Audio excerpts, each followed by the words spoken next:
High tension in the West Philippine Sea peaks as a water cannon blast from a massive Coast Guard vessel shatters the windshield of a wooden supply boat. This is the exact flashpoint where the newly delivered ATR 72MP maritime patrol aircraft is set to redefine the defense posture of the Philippines. For decades, Manila has been fighting a losing battle of visibility.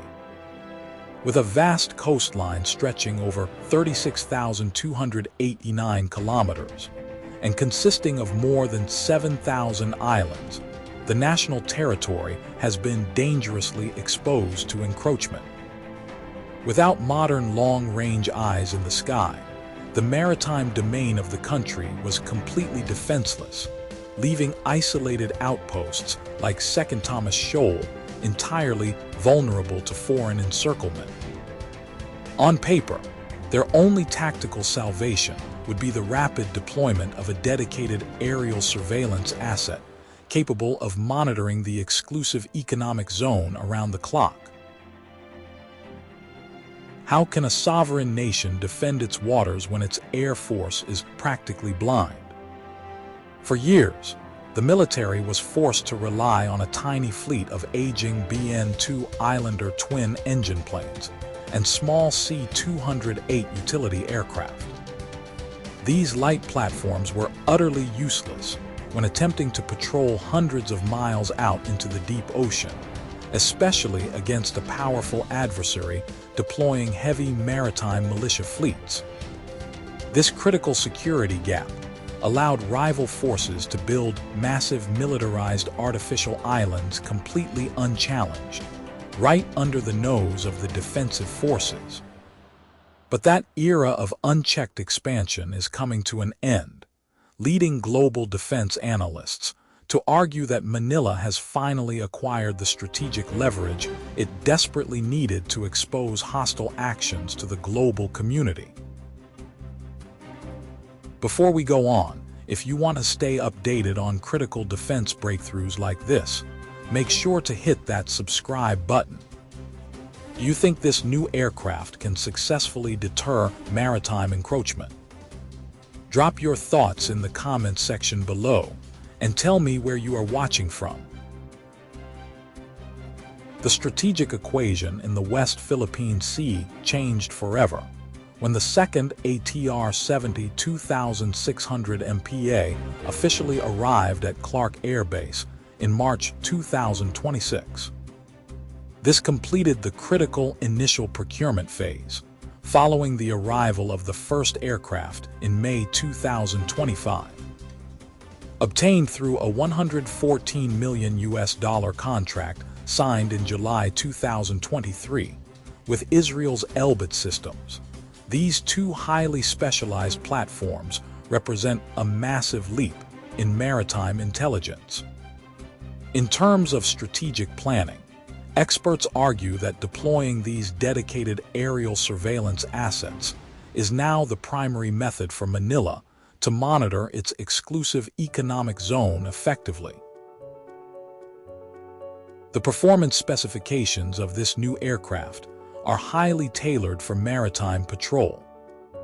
Built upon the robust commercial airframe from Europe's Leonardo, the plane features twin Pratt and Whitney Canada PW127M turboprop engines.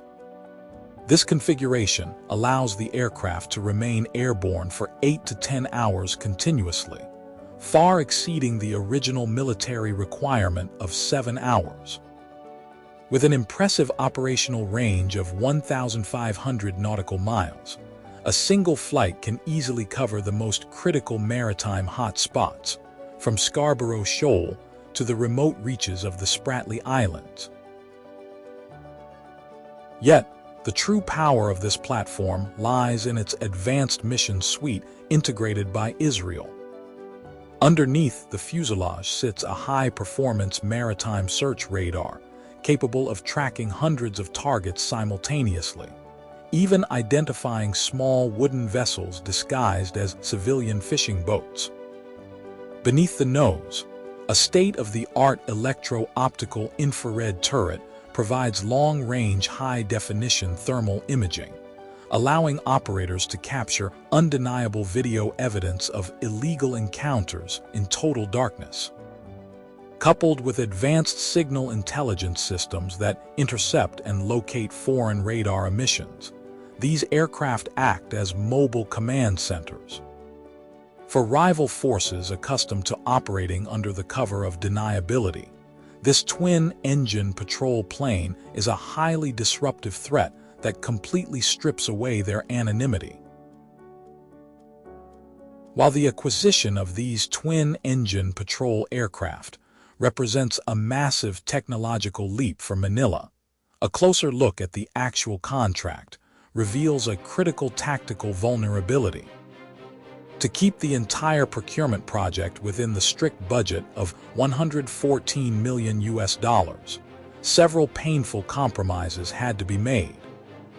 Most notably, these two ATR 72,600 MPA platforms delivered to the Philippine Air Force completely lack any organic offensive weapons. There are no underwing hardpoints for anti-ship missiles, and no internal bays for lightweight torpedoes, leaving the crew with zero physical means to strike back. Furthermore, unlike more advanced maritime patrol aircraft, such as the Boeing P-8A Poseidon, the Philippine variant has been stripped of its magnetic anomaly detector. This means the crew cannot actively search for and track submerged hostile submarines, limiting their mission profile strictly to surface surveillance and electronic intelligence gathering. In essence, the aircraft operates as a highly advanced but completely defenseless eye in the sky. In a real-world confrontation, this lack of armor and weaponry makes the slow-flying turboprop a highly vulnerable target. Flying at a maximum transit speed of only 518 kilometers per hour, the aircraft would be completely defenseless if intercepted by fast-moving fighter jets like the Shenyang J-11B or J-16 deployed on the militarized reefs in the Spratly Islands. Even worse, the patrol routes over the exclusive economic zone often put the aircraft well within the engagement envelope of long-range surface-to-air missile systems like the HQ-9 station on those artificial islands. Leading global defense analysts argue that while the aircraft is a master of peacetime transparency, its operational survival in a hot conflict would be entirely dependent on the immediate escort of armed fighter aircraft or the protection of Allied naval forces. Looking forward into the next 12 months of 2026 and 2027, the deployment of the two newly delivered ATR 72,600 MPA platforms will fundamentally reshape the strategic dynamic in the West Philippine Sea.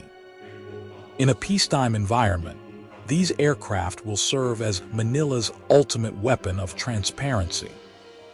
By maintaining a continuous presence of 8 to 10 hours over disputed waters, any aggressive maneuvers by foreign Coast Guard or maritime militia vessels will be instantly captured on high-definition cameras and transmitted back to command centers.